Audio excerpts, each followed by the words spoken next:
नमस्कार दोस्तों, आप सभी का फिर से एक बार बहुत बहुत स्वागत है मेरे चैनल मिथिका में, जहां मैं आप लोगों को ऐसी नई नई कहानियां सुनाती हूं जो आपने पहले कभी नहीं सुनी होंगी। तो चलिए आज की कहानी शुरू करते हैं। और आज मैं आप लोगों को सुनाने जा रही हूँ कहानी इग्यो नो दांशी की। जापानीज वर्ड इग्यो नो दांशी का मतलब है अजीब दिखने वाला लड़का। अब इससे जुड़ी कहानी पर आते हैं।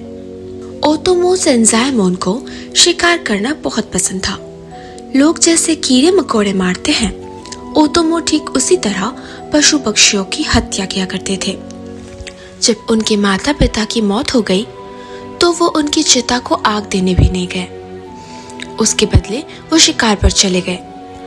उनका कहना था, अगर एक दिन भी मैंने शिकार नहीं किया तो मेरा दिमाग काम करना बंद कर देगा। जब ओतोमो 32 साल के हुए तब उन्हें एक बेटा हुआ, लेकिन उनके कर्मों के फलस्वरूप उनका बेटा दिखने में तो भद्दा हुआ ही, उसके साथ साथ जन्म से उसके दोनों हाथ नहीं थे। पूरा सेंजाएमोन परिवार दुखी था, ये सोचकर कि अब ये होगा उनका अगला वारिस। ये सोचकर उन्होंने उस बच्चे की नानी से कहा उसे मार डालने के लिए, मगर ये बच्चा पैदाइशी बोल सकता था। जब उसके नानी ने उसे मारने की कोशिश की तो उस बच्चे ने बोला, खबरदार जो मुझे एक खरोच भी आई तो मैं इसी वक्त तुम्हें और मेरे माता पिता दोनों को मार डालूंगा। एक छोटे से बच्चे को ऐसा बोलते हुए सुनकर उसकी नानी डर गई और पूरे परिवार ने उसे मारने का योजना त्याग दिया। उसके बदले उन्होंने एक धाइमा को नौकरी पे रखा और उनसे कहा कि वो इस बच्चे को एटिक में पाले जब तक ये 10 साल का ना हो जाता।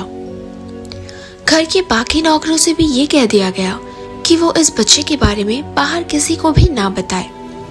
मगर उस धाइमा ने उस बच्चे को 11 साल तक पाला।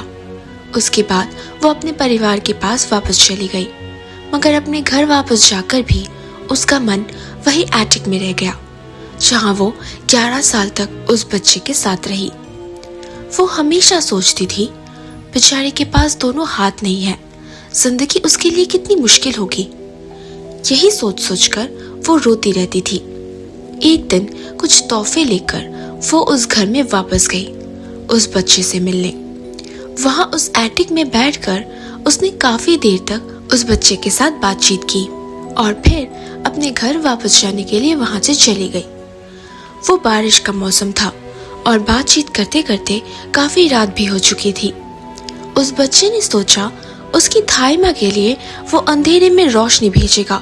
ये सोचकर उसने लात मारकर एटिक के खिड़की को खोला और जोर से सांस लिया, जिसके चलते उसके नाक से आग निकलने लगी और उसके मुंह से उसकी आत्मा एक हितोदामा के रूप में बाहर निकल आई और उसके धाइमा के आगे आगे चलने लगी। मगर इस हितोदामा को देखकर धाइमा बहुत ही डर गई और चुपचाप अपने घर में जाकर दरवाजा बंद करके बैठ गई।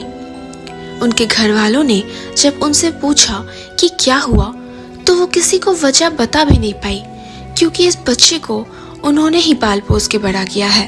वो नहीं चाहती थी कि लोग उससे डरे या नफरत करें। मगर ये डर धाइमा के मन में बैठ गई और कुछ समय बाद जब वो लड़का 12 साल का हुआ, उसकी धाइमा चल बसी।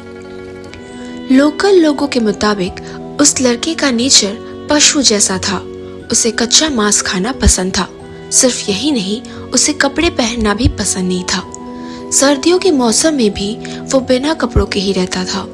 कभी कभार वो एक किमोनो पहनकर एटिक से बाहर निकलता था और लोगों का मजाक उड़ाता था। कहा जाता है कि सेंजाएमोन ने बाद में अपने ही किसी रिश्तेदार के बेटे को गोद लेकर उसे अपना वारिस बनाया था और फिर अपने आप को अपने बेटे के साथ उस घर में ही बंद कर लिया था। तो दोस्तों, कैसी लगी आप लोगों को आज की कहानी? अगर अच्छी लगी हो तो प्लीज इसे लाइक कर दीजिए। नीचे कमेंट सेक्शन में लिखकर जरूर बताइएगा कि आप लोगों को कैसा लगा। और प्लीज प्लीज प्लीज मेरे चैनल को सब्सक्राइब कर दीजिए। और हाँ, अपने दोस्तों के साथ शेयर करना बिल्कुल मत भूलना। मैं आप लोगों से मिलूंगी अगले हफ्ते एक और नई कहानी के साथ।